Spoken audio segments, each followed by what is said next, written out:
On the way to Lima, and I'm a commuter. Yeah. Yay, traffic! As you can tell, the weather's kind of crappy. This definitely plays a role in commuting, especially here where I am in Jacksonville. So originally there were a ton of flights. Well, there still are a ton of flights, but the problem is that the one I originally wanted to get on had tons of seats and it was available, but it got delayed. And it's because this big, huge line of weather was moving through Jacksonville, and it's probably gonna end up going through Miami, where I'm gonna be taking off later. So I don't know if that's gonna affect my flight tonight. So these are the things that I deal with being a commuter. And the other thing is too, is when I'm trying to get to the airport, things happen where people in Florida aren't that good at driving in the rain. So that even adds on top of the commute.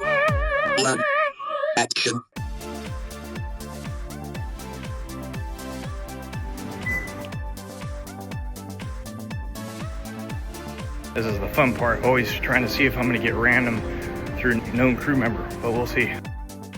Cool, I made it through. A lot better than going through all that. So now to the gate, see if I get on. Cool, all that craziness, and I have a jump seat on this flight. Gate agents, real cool here. Thank you guys, appreciate it.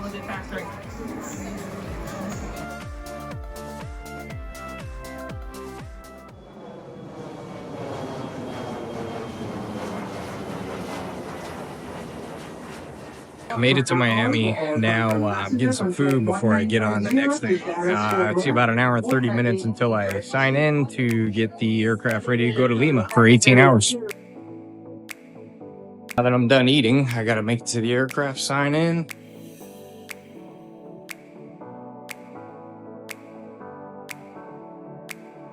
Well, the flight's weight restricted because it's such a long journey. We got to carry a lot of fuel. So funds are going to Lima. Got my headset in, got all this stuff going. Now I got to run around the outside. So this is a Neo jet. It's got the really efficient engines in it. Pretty powerful too. But man, that's a long line to get out of here. The weather really messed things up. Miami's already getting humid because I'm sweating like crazy. All right, that's done. Now let's get in the flight deck to set up the box.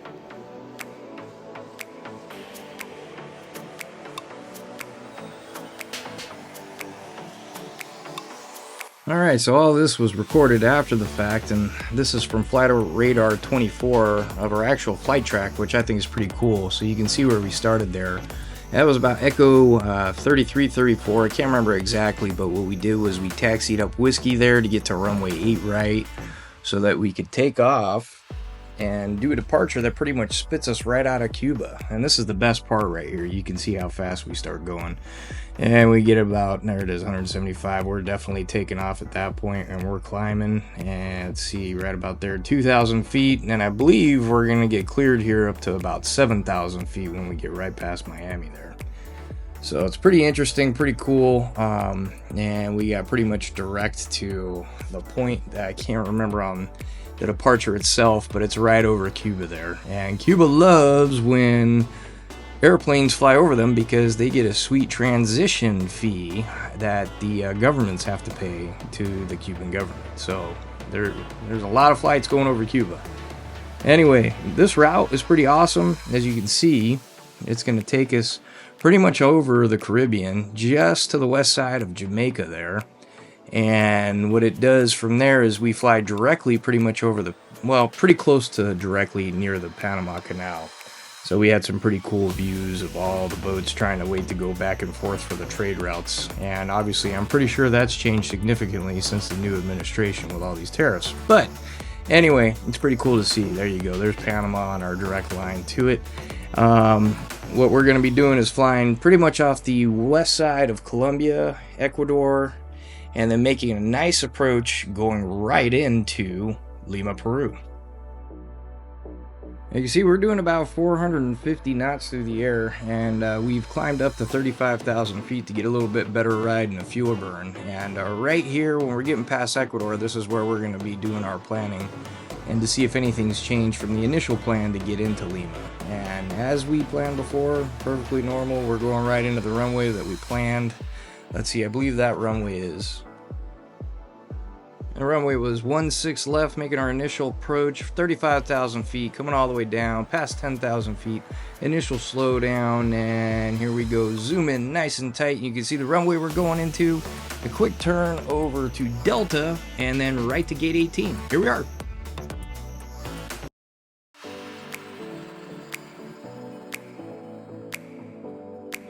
About 5 hours, 45 minutes on the way to the hotel.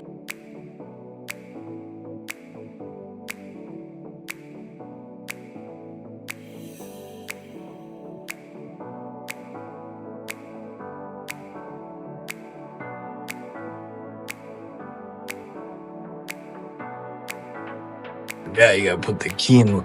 There we go. Cool. Well, I made it to Lima, Peru, but I am tired. It's 6 in the morning. They say we got upgraded to a suite. Looks like a suite. Awesome. Oh, wait, I got 2 bathrooms. Cool, there we go.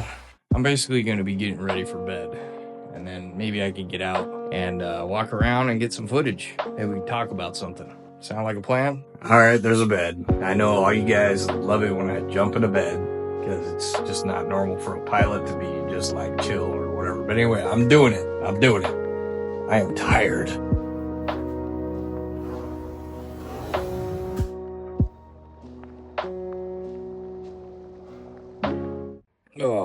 Oh man, gotta love red eyes.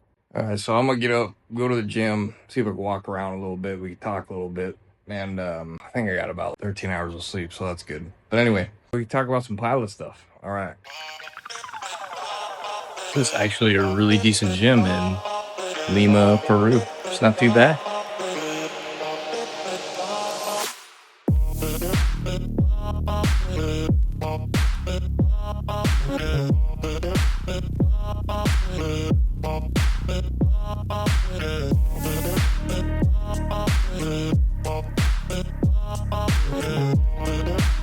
All right, now that the workout's done, we can go take a walk outside. And I'm gonna talk about the pros and cons of being a commuter. And I'm also gonna talk about some pretty cool news I just found out for me. And it's gonna help you, so stick around. Okay, there we go. El Pardo Doubletree by Hilton in Lima. All right, if you're thinking of becoming an airline pilot and not sure about commuting, I'm gonna be going over 5 pros, 5 cons about what it's like. And I'm on my 3-day trip here, and I'm a commuting pilot, and this is just a 1-leg 3-day trip in Lima, Peru. So what exactly is commuting? Commuting is when you live in a different city from where your base aircraft is and where you take off from. So my assigned base in this instance is Miami, and I live in Jacksonville, Florida. So what I have to do is catch a flight down there in order to make my trips from my origination point and my origination base. And let's dive into the pros and cons. So if you are a commuting pilot or you're thinking about commuting, go ahead and leave a comment below and tell me what your thoughts are on that. That'd be great. So I'm gonna get right into the cons because I feel these every single time I'm trying to get to work. And the first one is gonna be loss of personal time. So commuting adds a little bit of eating into your personal time off because most airlines don't account for the fact that you are trying to get to work. So you have to plan accordingly in order to get there. So I'm actually pretty lucky, and mine just really requires is a 52-minute flight. However, there is some time in preparation for me to get to Jacksonville all the way down to Miami. So, but the example is that even though if my trip is taking off around 10 o'clock in the morning, that means I still have to do the preparations to make sure that I'm rested and that I get to the aircraft on time, and I do my necessary plans in order to make sure that I can make it to where I need to go. So that eats into my personal time because I'm not going to get paid until I actually show up to my jet, like what you saw in the beginning of the video here. So me driving to the airport, me trying to figure out if I have a seat on the actual aircraft itself, all of those things are taken into account the fact that I'm not getting paid, eating into my personal time. So the second con is unpredictable schedules and stress. So I'm gonna go ahead and say it. I work for American Airlines. My seniority is kind of low. I've only been in I've only been working them for about 2 years, so I'm about, I don't know, total of the company, I'm at the 85th, maybe 86th to 87th percentile. So my schedule is highly unpredictable. It's hard for me to get something set where I always have the weekends off at this point. So when it comes to just the unpredictability of my schedule, plus the unpredictability of what's going on for the scheduled aircraft that can actually fly down to Miami from Jacksonville, those are the things that I have to consider all the time. So that does add stress. So I've heard over and over and over again that you can have a great job, an absolute great job, and then if you commute, it'll just make it terrible and miserable. So you really have to roll with the punches on it. So the unpredictable stress that I deal with, as you saw in the beginning of the video, I don't necessarily know if I'm gonna have a seat on an airplane. So I can sit there and check the loads, and when I'm checking these loads, you can see from the get-go that you'll have, I don't know, you'll have well over 50 seats available.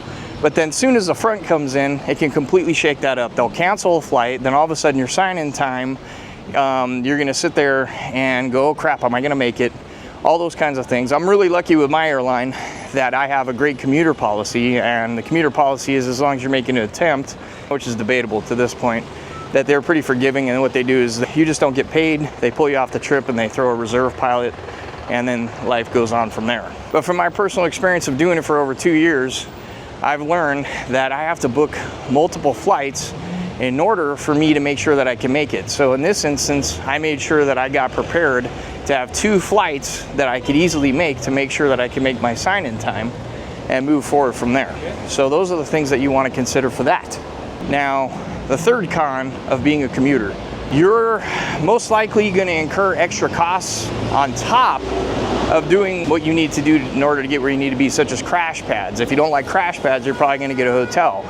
Generally, these situations mean that you just got on the airline and you probably have a base that you don't want to be at, and no matter what, you have to wait till your seniority builds for you to be able to transfer.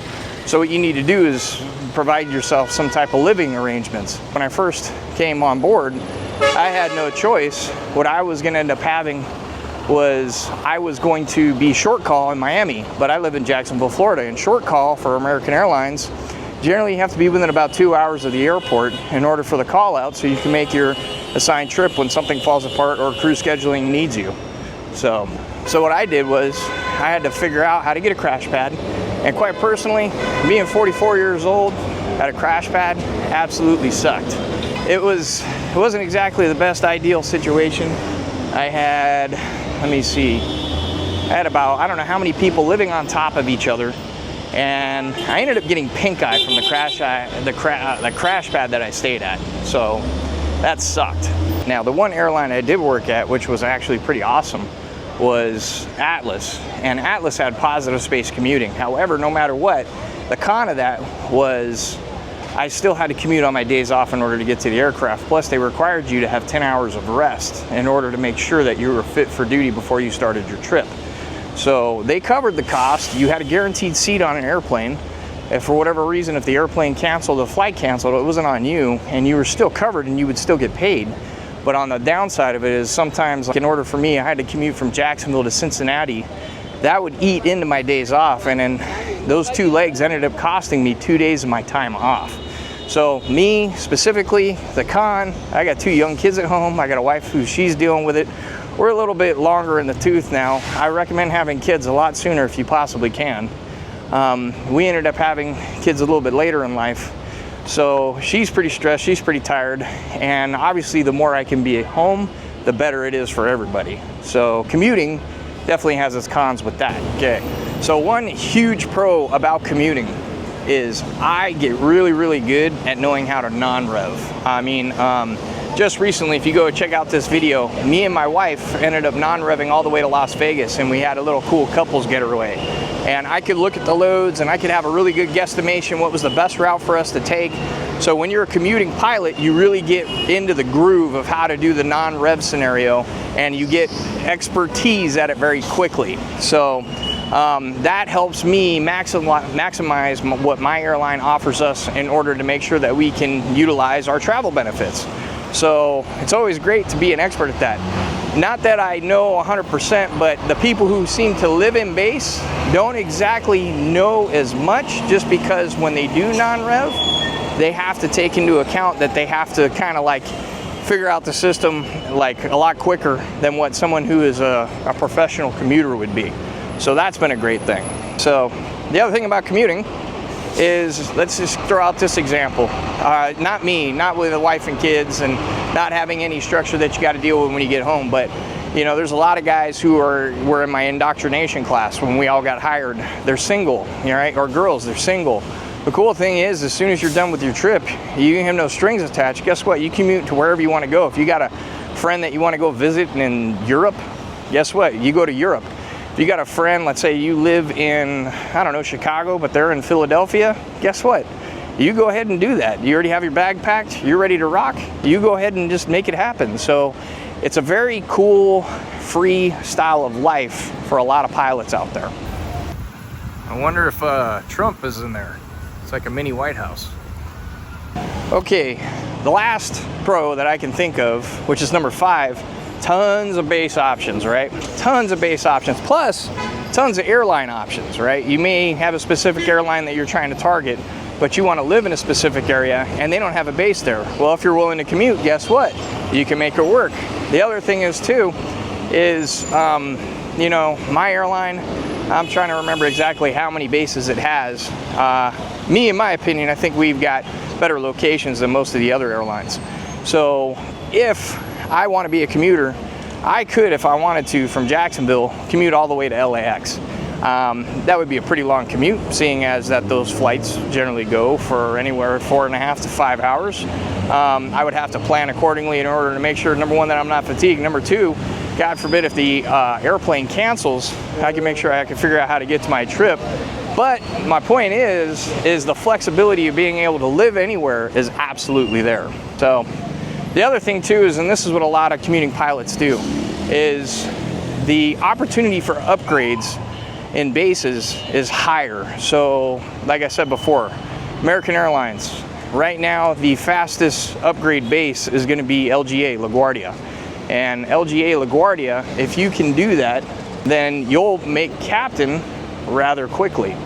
Make captain rather quickly, what does that mean? More money in your pocket. However, at the same time, when you're doing that, you have to consider the fact that, you know, you're sacrificing your schedule. But that's a whole nother topic. We won't get into that. But if you're willing to commute, upgrades can come a lot faster for you. So, all right, pretty much those are the 5 things that I could come up with that were pros and cons of commuting. Here I am walking around in Lima, Peru. This kind of nice little, you know, stretcher. Totally whole different world. Brand new camera. I'm sorry if my camera angles suck. I'm just still trying to figure out how to do this Osmo Pocket 3. And I'm also in a place where there's a lot of hustle and bustle going on. So excuse me if I'm distracting or the video quality sucks. But now, what I'm going to do from this point on is I'm going to go ahead and I'm going to try to document as best as I can flying back to Miami and then me getting back home, so you can kind of just get the gist of what my commute is like. So at the end of the day, commuting definitely has its ups and downs. Sorry, I had to get that pun in there. It's all about what works for you, and obviously if you're married, talk to your spouse, really communicate with each other, because don't get me wrong, being a commuting pilot between my family and I is extremely stressful at times, especially when you're home for a very short amount of time. Like in this instance, I had a 3-day trip separated by 1 day, then I had to come right back out again. And we had a lot of stuff we had to get done. I helped my wife out, take my kid to school. We had a doctor's appointment with our other son.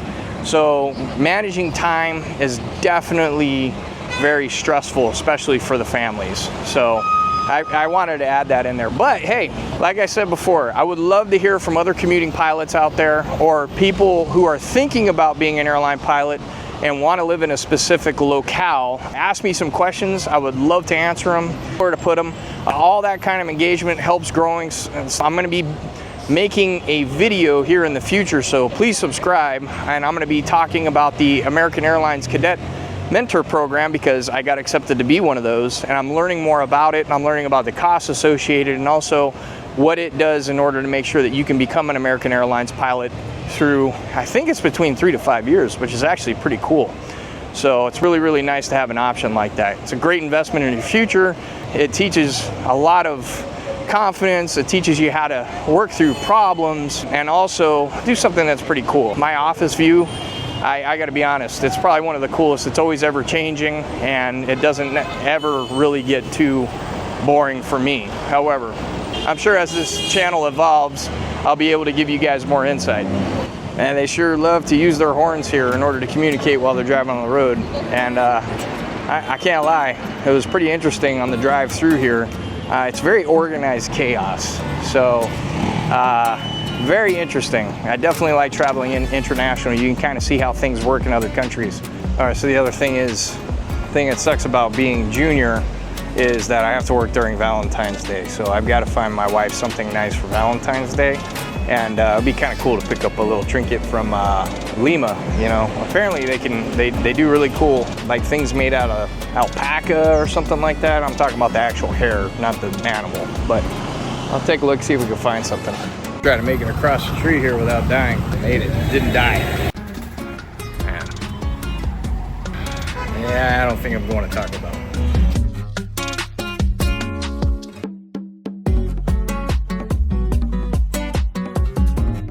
I am done eating, so now literally what I'm gonna do is take a nap, get all the way back home, so see how that works. Well, that was quick. I got about an hour to get downstairs for van time, so let's do that.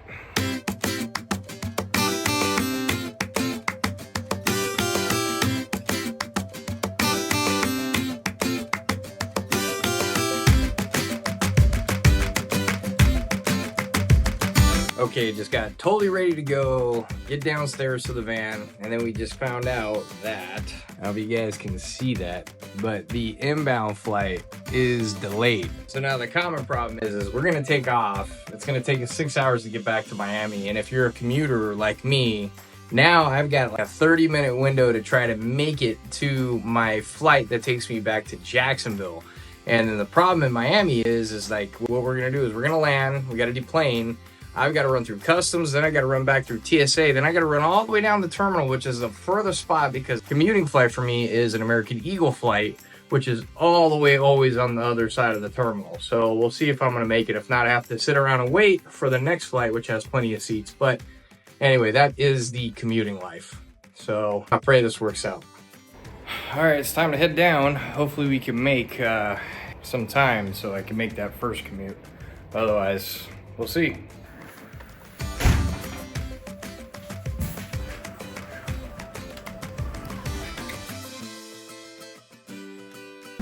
Thank you.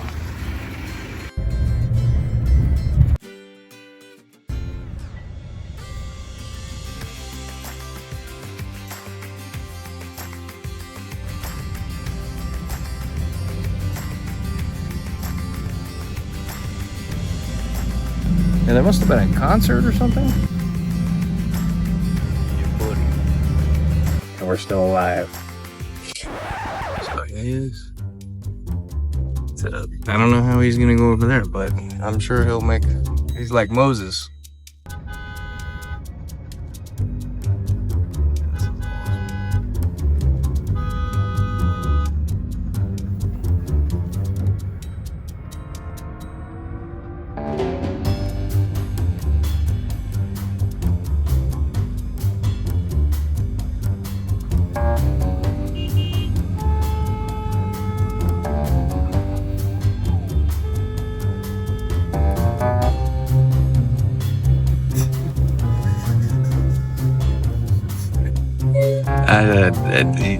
I don't know.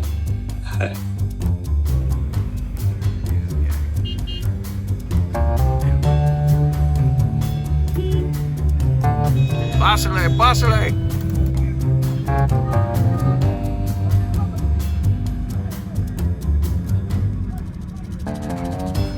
Maybe they need a traffic light here.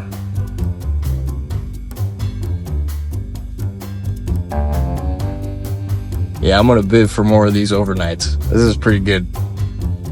I like this. Yeah, that's pretty cool, man. At least the police officer's helping him move his car. What is This is semi going to and then going from? the semi. Yeah. Semi is coming too. Yep, semi is coming in. Oh, we might make it. We might make it.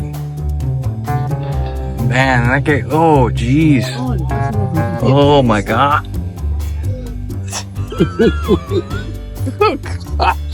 I'm sorry.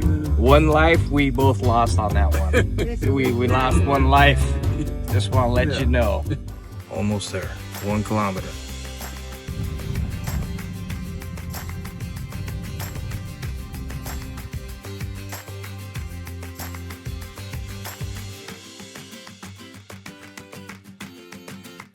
Well, obviously we cleared customs, got to our gate, I pre-flighted, and we set up the box to take off from runway 16 left to a cruising altitude of about 35,000 feet. This was the Tattoo 3 departure, which took us all the way up to Tattoo, where we climbed well up to about 35,000 feet. You can see it took us around the west coast of Ecuador, around by Colombia there, and then directly over Panama. So from Panama, we go straight to the west side of Jamaica and basically fly right over Cuba so Cuba can get their money. And I don't know if you see those lines, they're moving from right to left. That's showing where the sun was starting to peak over the horizon.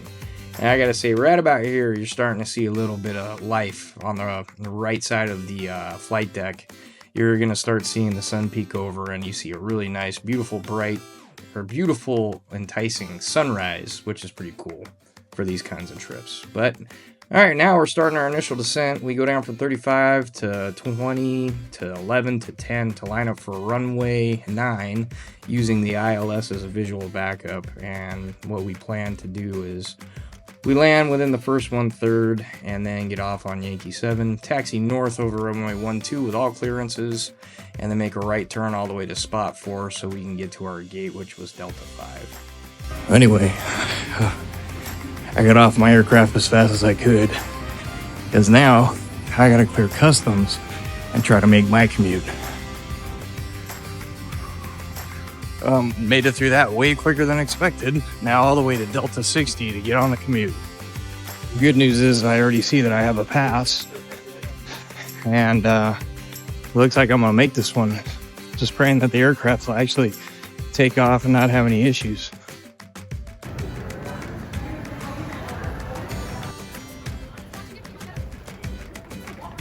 So, all right, I'm making it to the aircraft. And I got a first class seat. This is very rare, but this is the stress of commuting all the time. This is literally every single one of my trips. So something to consider if you want to be a commuter.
Commuting definitely has its ups and downs for being a pilot. If you're going to be in the airlines, I would highly suggest that you try it out first before you do it.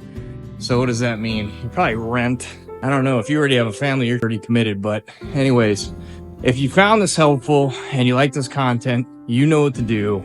Subscribe. I'm on a mission to help 1,000 people become pilots, and I'm gonna have more content coming out, especially for the cadet program that I'm going to be involved with. So anyway, till then, see ya.